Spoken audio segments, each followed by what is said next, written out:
essa aqui encerra, né? É o caso clínico que eu atendi e foi me dada a autorização dele para publicar. Eu pedi autorização para publicar. Aí não tem jeito, tem que ler, porque... Sim, né? Márcio, sem, eu chamei de Márcio, ele era um paciente que chegava, ele era muito falante, confuso, né? Ele vivenciava comigo na transferência. Veja bem, esse caso é um caso feito dentro, hoje em dia, eu não sei nem se eu nomearia exatamente dessa maneira, né, com a ciência do sentir. Primeiro que dificilmente eu atenderia 5 vezes por semana, como eu atendia esse caso. Eu não atendo mais. Você atendia 5 vezes por semana? Eu atendia 5 vezes por semana esse cara. Ele foi no caso oficial. Foi o quê? O caso oficial, como a gente chama na sociedade brasileira, você atende 2 casos. Um caso minimamente por 2 anos e o segundo caso 1 ano e meio. No meu tempo era assim. E o paciente continua, não acaba ali, mas é o suficiente para você apresentar e se formar, né, ser submetido, enfim. Então tem que ser no mínimo 4 vezes por semana, mas ele era tão que ele ia 5 vezes. E ele sempre muito confuso, ele era um paciente, ele chegou, ele se plantou assim no consultório, né? E ele estava desde o primeiro momento vivendo comigo a mais primitiva das relações. Porque ele estava, através da fusão, revestindo a mim com a libido narcísica. E assim eu não era vivenciada como alguém separada dele. Ou melhor, na mente de Márcio não havia diferenciação Márcio e Beatriz. E esta era a confusão, porque ele falava, eu ficava tonta. Aí uma coisa assim, doida, não tinha lógica, confusão danada, entendeu? E eu me dei conta que eu não estava permitindo a fusão, porque assusta o analista numa hora dessa, era um caso muito grave, né? Então me assustava uma pessoa vir com tanta voracidade em cima de você, né, vamos dizer assim, e você tende a fugir dessa situação, e aí é que estava tendo a confusão. No momento em que eu entendi isso, você vai ver, no momento em que eu entendi isso, aí a coisa mudou, né, porque aí eu pude aceitar ele daquele jeito, e eu não estava permitindo a fusão, fugindo por questões do meu próprio narcisismo, né, transformar a nossa relação em pesadelo, uma disputa para ver quem sobrevivia ali, porque era uma loucura, né. Beatriz, entendi isso que você falou, mas não teria também, em cima da ciência do sentir, você fazendo, você falou, eu ficava, usou aí alguma palavra que eu esqueci. Confusa, e ele era confuso, você fazendo ressonância na confusão dele. Com certeza, só que eu não estava entendendo exatamente o que estava acontecendo, aí que estava, quando eu entendi... Nem ele, provavelmente. Não, ele com certeza não estava, mas ele não tinha obrigação de entender. Provavelmente a confusão dele estava batendo em você, que estava te paralisando. Exato. Né? Te paralisou. Já te convido que você atender uma pessoa 5 vezes por semana é uma diferença, a relação que se instala é outra. Né? Relação de família. E ainda mais com uma pessoa confusa, né? Todo dia, segunda a sexta. Mas esse caso precisava mesmo, sabe? Eu não pegaria mais um caso desse, apesar de eu ter assim, querido muito bem a ele, né? Mas hoje em dia não tem mais espaço para atender uma pessoa nessa demanda, né? Na verdade, ele se apresentava com uma psicopatologia narcísica muito grave, ele não tinha a menor capacidade simbólica, era pão, queijo, né? Ele me relatou que havia saído recentemente de uma grande depressão, que se sentia como um aposentado da vida esperando a morte. Além do que possuía traumas reais de infância, a morte do seu irmão, a violência sofrida por parte de um irmão mais velho. E eu fiquei numa fase do eco empático até que ele pudesse evoluir e conseguir suportar a presença do outro diferente dele, né? Deixa eu ver uma coisa aqui. Eu já era, não está aqui, mas no livro está. Eu já era, sei lá, a 5ª, 6ª terapeuta, porque ninguém aguentava ele. Todo mundo se... né? E então, era isso mesmo. didático, né? Eu procurei recortar, porque se fosse ver o caso todo, né, eu procurei recortes que pegassem nossas coisas aqui. Pois é, não tem vergonha nisto, nenhuma nisto, prossegue falando dos seus trabalhos. Não sei porque estou falando isso tudo, não estou chegando a lugar nenhum, porque ele estava falando umas coisas do trabalho dele, mas ele se perdia, né? Ele trabalhava o quê? Não posso pode falar? Não posso, aí eu não posso, tá? Mas ele trabalhava, ele funcionava no trabalho dele. Funcionava no trabalho dele. Mas é exatamente isso que você está falando, eu disse para ele. Você está dizendo que você se sente na vida tendo feito muitas coisas e não se sente chegando a lugar nenhum. Eu só ecoei, né? Aí ele, minha vida é isso mesmo. Aí ele, sou um cisne branco que eu completo, mas se sente um patinho feio. Você tem que ir reconstruindo, dando uma referência para ele. Só isso, estou entendendo você, estou junto com você, nós estamos na mesma vibe, né? As outras linguagens. Exatamente. Né? O ego empático ele não tem interpretação, é só você ir junto. Né? Construindo junto. Exatamente, construindo junto. Ontem eu fiquei em casa, não saí, conto os detalhes porque não saí. Aí tive que aturar a Selva era a família dele. Né? Acordei de manhã e resolvi não ir trabalhar. Resolvi experimentar o meu vazio. Tem gente que acha que é como começar a vida ao meio-dia. Ele era muito inteligente. Deve estar. Nunca mais ouvi, não soube mais dele, mas deve estar. Aí eu virei e falei assim, é o nada. É uma bobagem, né? Mas não é, né? É uma bobagem, mas que faz sentido para a pessoa naquele momento. Aí ele é muito ruim, fica sem encontrar palavras para expressar. Eu digo, é a solidão de si mesmo. Falei, não é. É isso mesmo, confirmou. O resultado de ter compreendido a sua necessidade de fusão comigo e ter me mantido apenas nesse tipo de fala, né? Ele disse, agora eu posso sentir depressão, porque agora eu tenho você, eu não estou mais sozinho. Quer dizer, ele saiu daquele sentimento. Né? E aí a gente pôde fazer uma parceria. Né? Esse tipo de paciente são pacientes muito graves. Né? Não é um paciente comum que nos procura, que está com uma crise existencial, enfim. Esse é um tipo, é um narcísico grave. Né? É diferenciado o tratamento desse tipo de simbiótico, né? Em uma exceção muito emocionada, fala de suas perdas, ele que agora conseguiu chorar dos amigos que morreram ou que podem morrer, sobre o seu irmão, porque ele perdeu um irmão, porque era sempre dupla na família, era de 2 em 2 que ia nascendo, né? Assim, praticamente 1 ano, 2 anos. Aí pulavam tanto tempo. O irmão dele, que era a dupla com ele, né? Morreu afogado. Então ele ficou sozinho. Né? Ele já morreu, mas eu sinto ele comigo.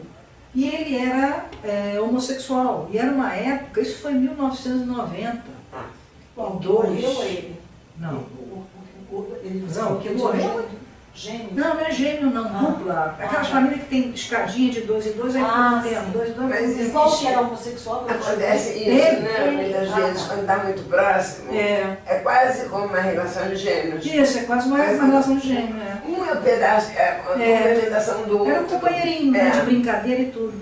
Não, esse caso eu atendi em 1992, esse caso. Isso que eu estou contando para você foi 92, 93, foi quando eu relatei, 92, 93, 94. Tá? Foram 2, 3 anos esses relatos. E imagina, você tem quantos anos? 25. Né? E ele já tinha uns 30 e tantos anos, quase 40 por aí, não lembro mais, mas era 38, não tinha 40 ainda não, mas já estava chegando lá. Né? Ele morreu, mas sinto comigo. Aí, não sei, eu sinto ele o tempo todo comigo. Não sei se é isso, se isso é defesa ou se é mesmo. Porque pelo espiritismo ele já deve ter reencarnado. Eu digo, como assim? Eu não estava entendendo que assim. Ele era uma criança, e uma criança reencarna logo, ele me explica. Eu digo, não importa o nome que se dê, a defesa, o importante, eu penso, é que você sente ele contigo. Eu pensei que ele sentia, né? Ele sinto ele do meu lado o tempo todo, emocionado. A relação náutica ia crescendo, havia uma confiança. Aí o tema da 5ª sessão, né, revelava que eu estava me tornando para ele um querido companheiro, porque ele me traz um filme, meu querido companheiro. Inclusive ele me emprestou o filme para eu ver, eu vi o filme. Portanto, a transferência que se fazia presente na relação naquele momento era a transferência gemelar. Né? Havia um semelhante ali. Né? Mas começava a manifestar na relação comigo, além da fusão, né? Os 3 tipos de transferências narcísicas propostas por Rudd. Aí aparecia a gemelar. Quando ele traz o gêmeo, que não era gêmeo, gêmeo de semelhança, né? A relação self-objeto é uma tentativa primitiva de recuperação ou manutenção do equilíbrio narcísico perdido durante o trauma do nascimento. Quer dizer, você tem a fusão, quando você se separa, você cria as relações self-objetos. E as transferências, no caso, você vai reeditar na relação analítica. Entretanto, como na relação self-objeto, as ações da mãe são inevitavelmente imperfeitas e as demoras na satisfação das necessidades sentidas como traumáticas não podem ser evitadas, a organização psíquica do bebê tenta lidar com as perturbações do equilíbrio narcísico através da construção de novos sistemas onipotentes de perfeição, o self-narcísico, o self-grandioso ou a imagem parental idealizada. Esse foi um texto da Inaura Carneiro Leão, né, sobre transferências narcísicas e self-objeto. A transferência idealizadora é aquela que o self-objeto analista, né, assume o lugar da imagem parental idealizada, onde funciona como self-objeto idealizado devido à necessidade fundamental de fusão com o objeto onipotente que todo ser humano necessita a fim de se sentir amparado, seguro.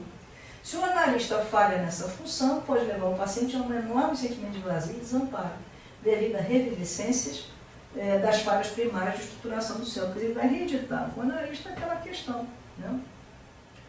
A especular é aquela que o paciente precisa ser espelhado pelo self-objeto analista, devido à necessidade fundamental da aceitação e de valorização que todo ser humano apresenta. Se o analista falha nessa função, pode eclodir um self grandioso arcaico com uma fúria narcísica devido à revivescência das falhas primárias de estruturação do self. Esse rapaz contava que ele, numa das terapias que ele foi, ele estava com questão de ser homossexual ou não. Aí o analista não aguentou ele, o terapeuta não aguentou ele, e mandou ele para um grupo. Aí ele foi para um grupo. E aí quando ele foi para esse grupo, aí ele viu que era um grupo de reconhecimento homossexual. Aí o terapeuta disse para ele que ele fosse dar a bunda, segundo ele, e depois voltasse. Gente, que é isso? Tem de tudo nesse mundo, né? Infelizmente tem de tudo, né? E depois voltasse para posso ver o que ele queria e depois voltasse. Foi o que ele me contou, né? Então ninguém aguentava ele, na verdade é que ele era um paciente difícil e... Mas por que existia uma indefinição dele? Ele era jovem. Não, quando ele chegou para mim já era definido, mas isso era na juventude dele, entendeu? Mas ele ainda não tinha tido relação, e aí o terapeuta... vai dar algum... vai experimentar. Depois vem cá contar. Depois vai contar. Ele contou vai ver isso. que o terapeuta estava curioso para saber, né, como é que era. Ele também estava querendo. Talvez.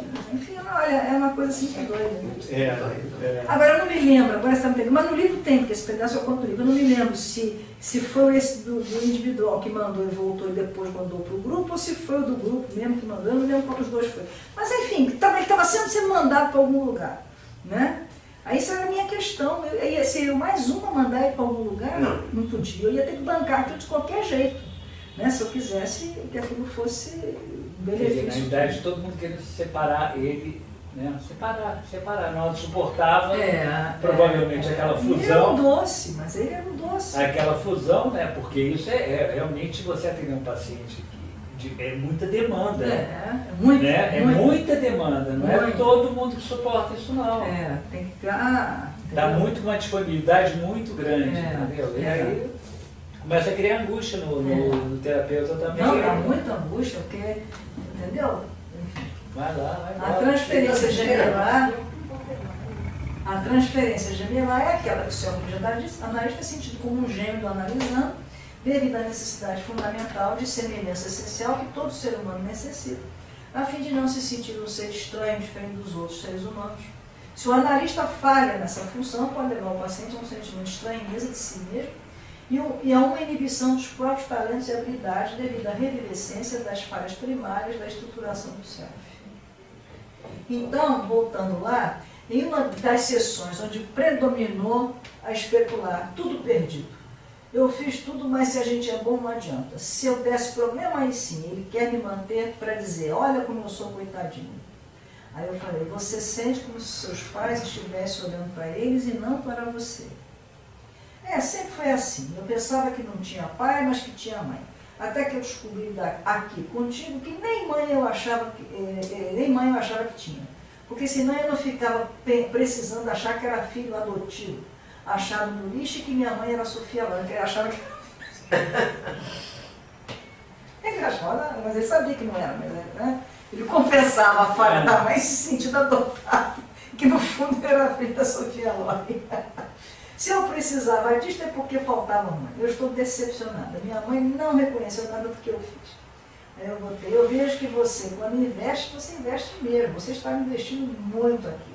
Aí eu interpretei, aí foi uma interpretação, na interpretação narcísica, interpretando a necessidade de que eu reconhecesse o investimento dele. Né? Ele precisava que eu reconhecesse o investimento dele. Sim. Ele balança a cabeça. E você espera que eu reconheça isso. Eu fico pensando que você faz esse mesmo investimento no trabalho, em casa, e não se sente reconhecido.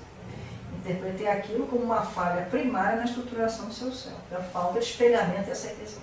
Não sou, nunca fui. Eu sou um número em casa, mais um. Você precisa que eu te veja único e não um número. Né? Como o processo analítico não é estático, Márcio, apesar de, em certos momentos, reconhecer o eu diferente do tu, ainda vivenciava comigo a fusão, né? No momento onde não há diferenciação eu tu. Uma sessão, porque naquela época eu fumava e ele fumava. Né? Naquela época todo mundo fumava. Né? E ele, muito gripado, ele acende 3 cigarros praticamente um atrás do outro na sessão. Aí eu falei, outro cigarro? O que você acha de estar fumando tantos cigarros com esta gripe na frente da pessoa que você procurou para ajudar a cuidar de você? Vamos ver isso? Ele, não se preocupe não. Já chegou o esparadrapo americano, o esparadrapo em contato. Isso era naquela época existia. Quando eu parar de fumar, você vai parar também. Porque ele, quando botasse o esparadrapo nele, ia fazer efeito em mim. Entendeu? Que é a fusão maior do que essa. É a fusão. Total. Não se preocupe não, quando eu parar, já chegou o esparadrapo, quando eu parar, você vai parar também. Muito legal isso. Você vai falar o quê? Deixa eu ver. Aí eu tive um sonho. Encontrei Elizabeth Taylor. Ela estava em um galpão. Sofia Loren. Eles são as artistas. Ela estava em um galpão mesmo, cheio de galinhas. E eu vi que ela estava ali para se esconder do poder. Eu fui levar um drink para ela. Eu falava inglês e eu me lembro que tinha uma palavra que eu pensava em português, porque eu não conseguia me lembrar dela em inglês. Depois nós subimos para a parte de cima do galpão e aí sim era uma sala. Não entendi nada desse sonho. Eu não gosto da Elizabeth Taylor. Aí ele começa a falar do trabalho dele, eu falo como imperador. E ele falava como imperador. Essa semana está demais, eu estou fogo, eu estou como uma criança, gritando para ser ouvido. Eu fico pensando que eu acho que eu já me sinto um cisne negro e não mais um patinho feio. Eu não sou mais um patinho feio, este sumiu. Agora eu já sou um cisne negro, mas um cisne negro muito magoado. E sendo um cisne negro magoado, eu fico imperador. Eu sou difícil de se lidar. O menor toque me machuca. Eu acho que eu não tenho um machucado. Eu fico pensando se eu tenho algum ponto da pele para ser machucado. Eu, na verdade, estou em carne viva. Não tenho nem mais pele. O menor toque, mas o menor toque me machuca. Eu falo emocionado. Aí falo sobre emoção. Mas o que as pessoas têm a ver com isso? O que o pessoal do trabalho tem a ver com isso? Para eu ficar do jeito que eu fico com isso. Mas eu fico precisando da admiração de todo mundo. É o cisne negro versus patinho feio. Aí eu falei, eu estou pensando nos seus sonhos. Estava me ocorrendo que a Elizabeth Taylor é uma superstar, que eu não gosto. Sim, mas é uma superstar. Ele, posso? Aí ele pediu para ele continuar. Eu falei, pode, claro. E o estado é a Elizabeth Taylor. Eu falei, sim, claro, o patinho feio e o cisne negro. Exatamente, o seu sonho está representando a situação que você está vivendo.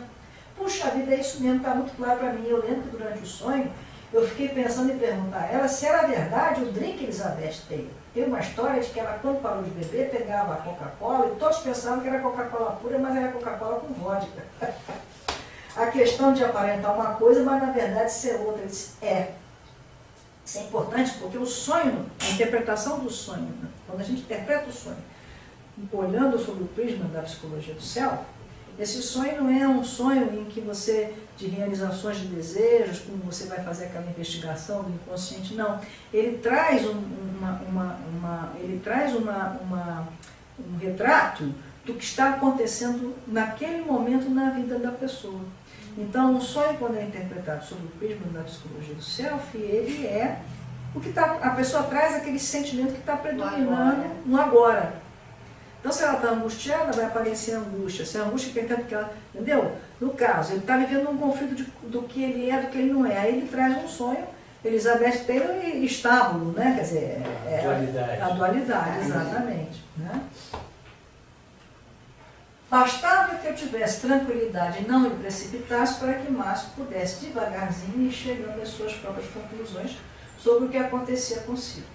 A sua compreensão de se sentir no cisne negro, machucado, e que por isso tornava-se um imperador, no sentido de alguém impotente, arrogante e agressivo. Imponente. Desculpe, imponente, arrogante e agressivo. Demonstrou claramente a compreensão de Márcio sobre si mesmo, de que possui um self grandioso ferido, narcisicamente, no seu sentimento de valor, representado respectivamente pelo estado patinho feio versus o estado cisne negro. Você falou de impotente ali, quer dizer, que eu acho que ele se sentiu com certeza, se sentiu. O imponente aí é justamente a defesa. A defesa que ele utilizava. Era o imperador.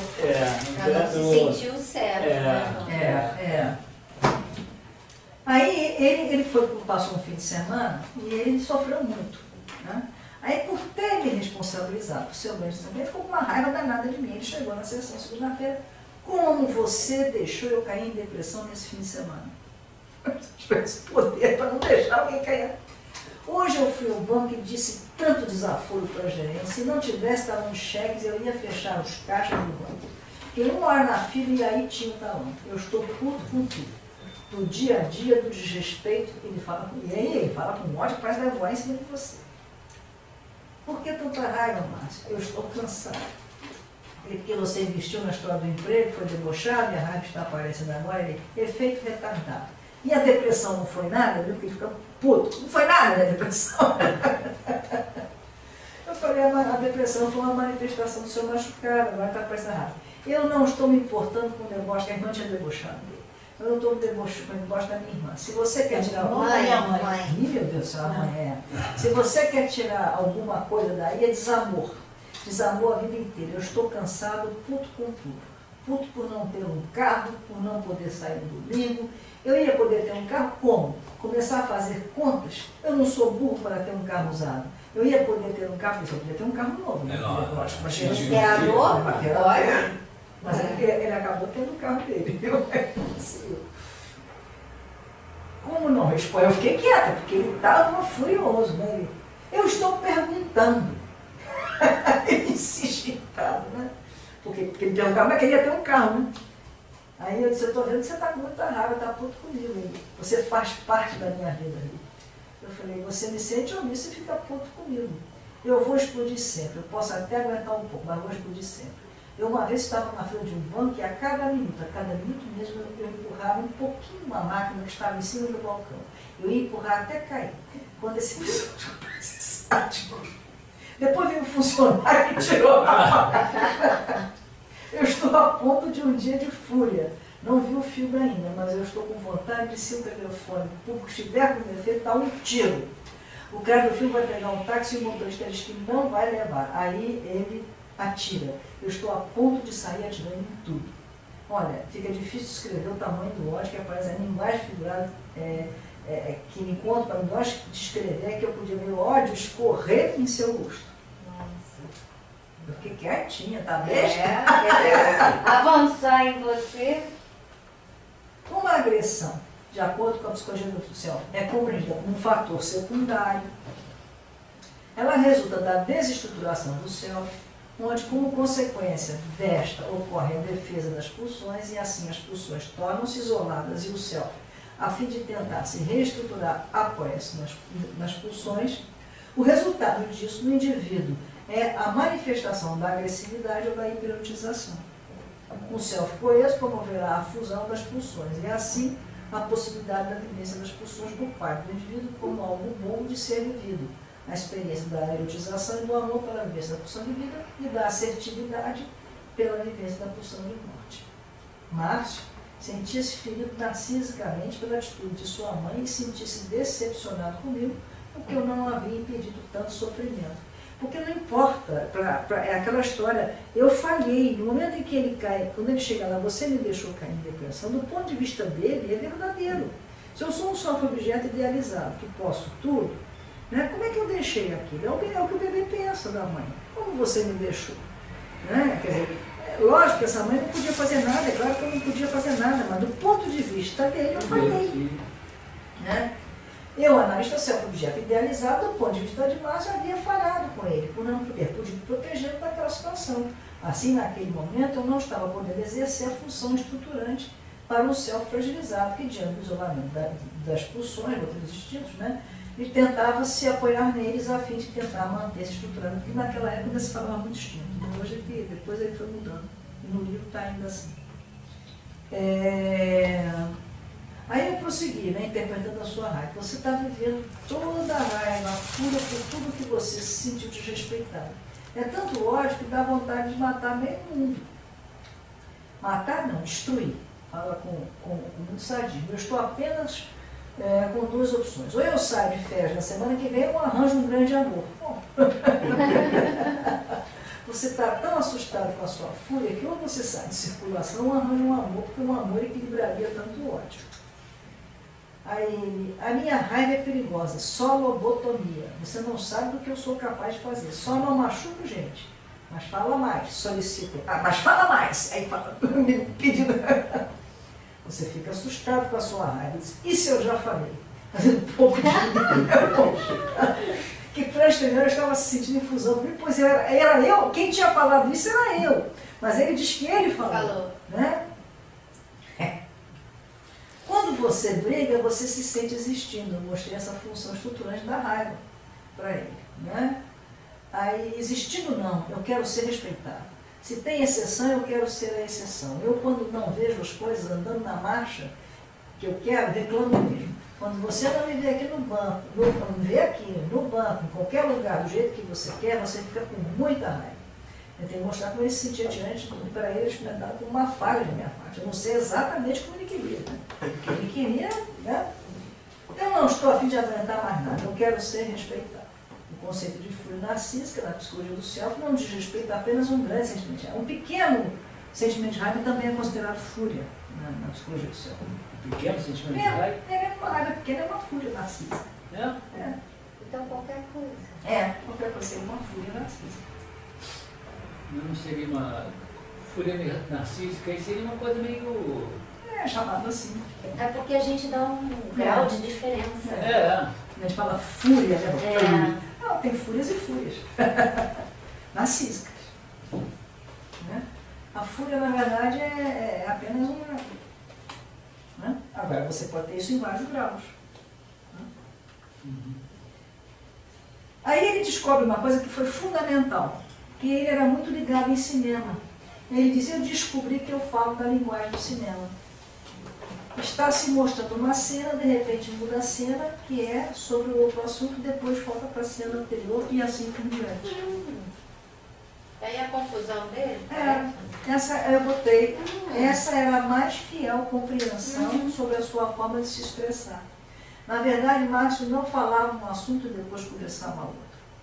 Nesse sentido, no início eu sentia muita dificuldade. O Márcio começava falando sobre um assunto, de repente, sem mais nem menos, mudava para outro, e quando menos esperava, voltava para o primeiro assunto, e ainda, novamente, quando se pensava que estava naquele assunto, passava para outro, terceiro. Cenas diferentes. Mas todos os assuntos tinham princípio, meio e fim. Até eu me acostumar com essa linguagem, não me acostumei. Mas aí ele acabou dizendo que era isso. Era só ser capaz, para quem não ouvia, de saber o fio da meada de cada assunto e ao mesmo tempo saber ter rapidez para acompanhar seu raciocínio, porque ele era muito rápido. Acabei me acostumando com essa linguagem, não mais me sentia confusa com o Mário.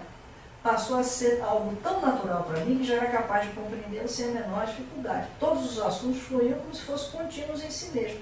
Naturalmente, por diversas vezes mostrei a Márcio esse respeito, sua comunicação, mas ele nunca tinha conseguido se aperceber, ele não se apercebia disso. Quando ele se percebeu, ele viu que era a linguagem do cinema.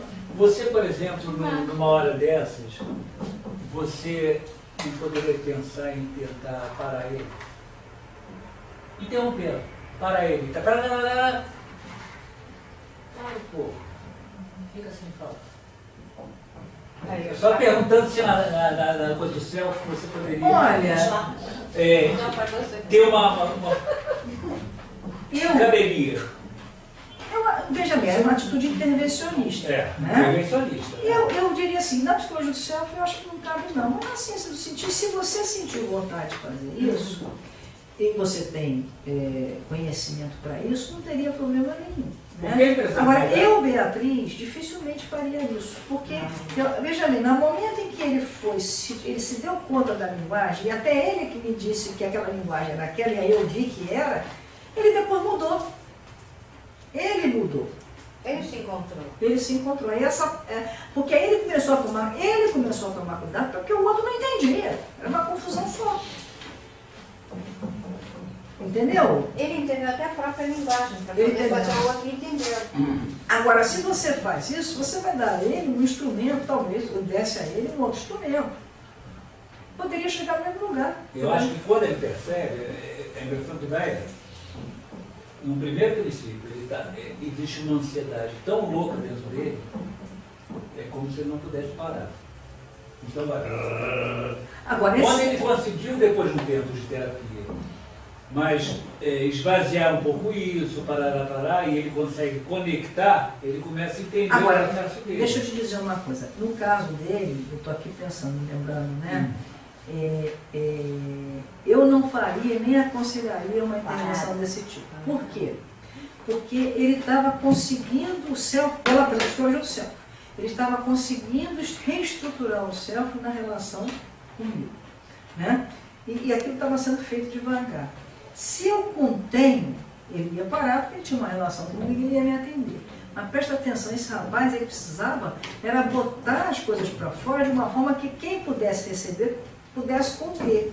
Se eu mando ele parar, ele ia ficar com a impressão que eu tenho do que eu me lembro dele, é que ele ia ficar como um tampão, entendeu? E ele ia entrar numa angústia muito maior. E ele estava sendo parado o tempo todo em casa, na selva. Entende? Mas se você fizer um recorte, não nesse caso em si, no outro, né, que não teria problema nenhum você ter uma atitude mais intervencionista. Sim. Né? Eu acho que não tem problema nenhum desde que você entenda. Não, eu não faria isso num processo inicial. Tá? Mas eu acho que com ele eu não faria isso em momento algum. Porque aqui ainda era um ir e vir muito grande. E mais adiante não havia mais necessidade, porque ele já tinha achado o rumo dele. Entendeu? Talvez você pudesse, no teu caso, né, sendo haitiano, não sei, dar coisa de relaxamento, uma pessoa dessa, alguma coisa assim. Né? Porque ele tinha realmente uma coisa assim absurda. Ele tinha. Absurda. Era uma coisa assim, era um sofrimento. Esse é um paciente típico, né? Quer dizer, você não pode atender uma pessoa dessa uma vez por semana, ele não aguenta. Aí vai ter que ser medicado às alturas. Não tem como. Você para atender uma pessoa dessa sem medicação só tem dia. Quando eu falo parado, não é parado. Não, eu entendi. Mas é intervencionista, eu estou pegando a coisa mais intervencionista, né? Porque eu trabalhei com ele, deixando ele fluir no que ele fazia. Eu fui acompanhando o ritmo dele, eu não entrei com o meu ritmo. Sim. Né? Eu apenas. E quando você dispara aí, você está entrando com o seu ritmo. Né? Não é nem com o seu ritmo, é um ritmo diferente do que ele outro ritmo. Você está dando outro ritmo. E eu não fiz isso, em momento algum. Eu deixei ele dançar desembolsadamente e até que ele achou o passo. Entendeu? Até ele achou o ritmo dele. Você está dizendo o seguinte, eu não poderia entrar, isso é muito da dupla também, né? Sim. É muito da dupla. É da interação que acontece. Aí, olha, após essa percepção, ele começou a se esforçar para não mudar. Ele fez esse movimento, né, para não mudar de cena, na hora de se expressar. Até porque na rua isso gerava muita confusão na sua comunicação com outras pessoas. Após algum tempo, após essa compreensão, ele já conseguia se expressar naturalmente sem falar. Mudou a linguagem dele. É interessante como ninguém compreendia esse jeito dele, né? Tanto que ele pulou de cá para lá, de lá para cá, e de alguma forma você conseguiu compreender esse jeito dele. Você já conseguia pegar o fio da meada de tudo. A partir do momento que você pega o fio da meada de tudo e vai, assim, retrucando no sentido de identificar, dar um nome para alguma coisa que acontecia nele, um sentimento, alguma coisa que ele falava, por ele ser aceito, né? Acho que ele se aceita, assim como confuso, e fica menos confuso. Sabe o que está me lembrando? Quando eu estava fazendo estágio lá no Pinel, do cooperativo, o Carlos, uma vez ele falou assim para mim, Cláudia, caminha junto.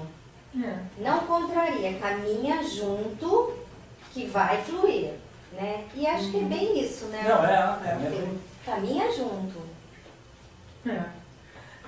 Hoje em dia, basicamente, o que eu tento fazer é isso, é caminhar junto. Só que cada um é um, né? E aí você tem os códigos próprios, né? Não, eu caminho junto também. Não, eu sei, Mas, às vezes, dependendo do funcionamento desse caminhar junto... Mas eu acho que você, veja bem, ali a dupla, se fosse com você, a dupla primeiro seria outra. Então, o que se instalaria seria outra coisa. Você tem na sua técnica esse tipo de intervenções. Sim. Então, seria natural. Não, sim, né? Não, só fui colocar, eu queria saber se incorrupto. Provavelmente o time seria até outro.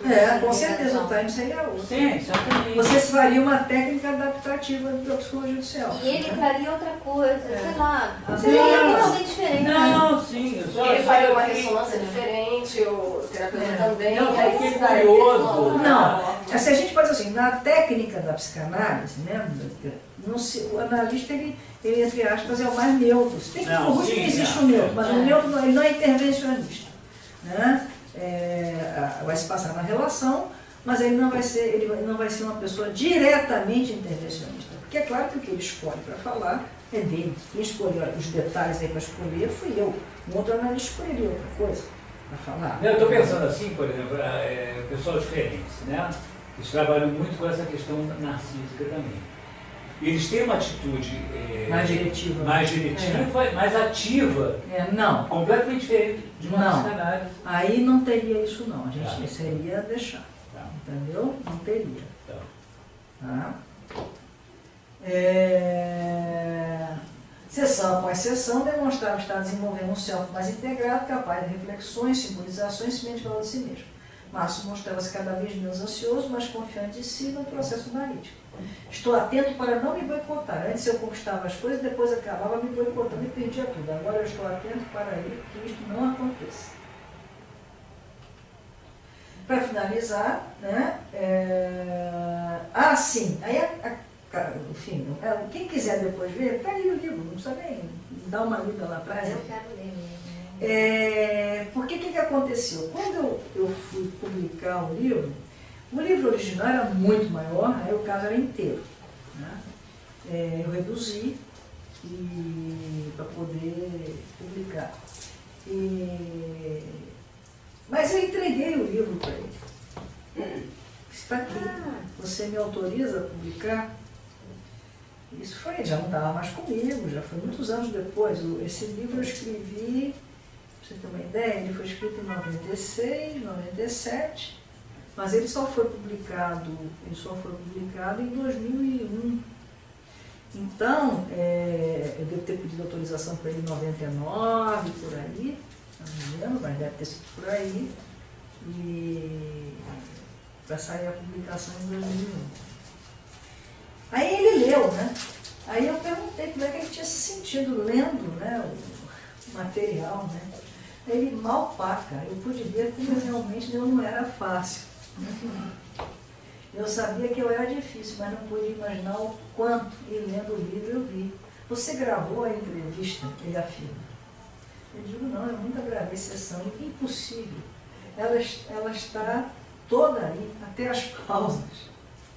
Eu digo, gravei na minha memória. Ele disse, desculpa por ter feito você sentir tudo o que você sentiu. Eu estava desesperado. Acho que eu estaria morto se não fosse a análise.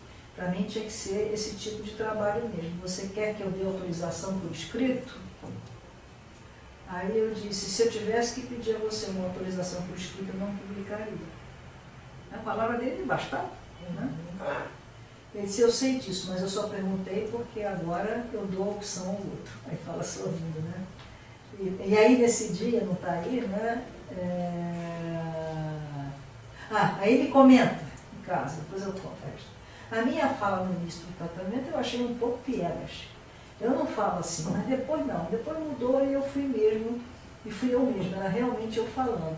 Eu falei, era porque no início era muito difícil escrever suas sessões. Você falava de forma desarrumada e confusa. Na hora de escrever, eu tentava dar uma arrumação para o que você estava falando. Eu compreendo. Uma coisa que eu também sentia que nos momentos em que eu falava muito você, e você ficava quieta, eu sentia um carinho vindo de você, mas era muito carinho. E na hora que eu li, eu achei que você não passou isso. Eu senti frio. Não foi assim, tinha muito carinho. Ai, que lindo. Aquele grito é outra história. Quanto tempo ele ficou? Ele ficou comigo uns 4, 5 anos. Que lindo. E 5 dias? Não, aí passou para 4. Que coisa. A diferença é enorme. Pode ser. Pode ser, mas isso é porque o que nós dois vivemos é de fato impossível de ser integralmente transcrito. Quando se escreve fica teórico, mas isso não quer dizer que tenha sido teórico. Compreendo. A minha mãe está querendo fazer, descreve o que sua mãe quer fazer, e eu estou dando a maior força. Há 15 dias atrás eu entrei na igreja e rezei pelo meu irmão. Eu pedi a ele que ele a seguisse, disse para ele evoluir, eu não preciso mais dele comigo. Foi um encontro muito emocionante. Márcio relatou todos os progressos que prosseguiu, fazendo pós-análise, foram muitos. Além de ter resolvido a questão com seu irmão falecido, havia melhorado a relação com sua mãe, no seu trabalho apresentava um grande crescimento, além de se mostrar uma pessoa bastante tranquila. Eu sinto até hoje um grande carinho por ele, né? Mas é interessante que ele me mostrou o carro dele novo. Ele deu a carona no carro dele. Novo. Nossa, muito bom. E foi um caso muito bonito. É isso. Muito bom. Agora, também nessa época, né, eu estava começando, eu já tinha muito terreno como psicóloga, mas como analista, porque você trabalha de analista, né? Eu estava começando ali. Né? O que tratou, na verdade, foi o carinho. Na minha opinião, hoje, eu tenho certeza, muito mais do que foi dito, não sei o que, foi o carinho presente. Né? Tem um ponto, né? Exatamente. Eu pensei, meu Deus, eu gostei dele de cara. Né? Foi um sentimento assim, eu gostei muito dele de cara. E eu senti realmente assim, um desespero, uma coisa, me deu vontade de estar com ele ali, né? Eu ia ser mais uma, não podia. Você deu o que nunca ninguém deu, exato.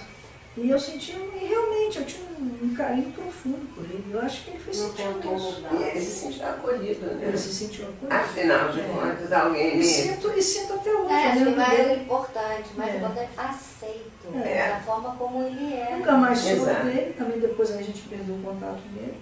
E não sei mais. Mas deve estar por aí. Espero, né? E bem.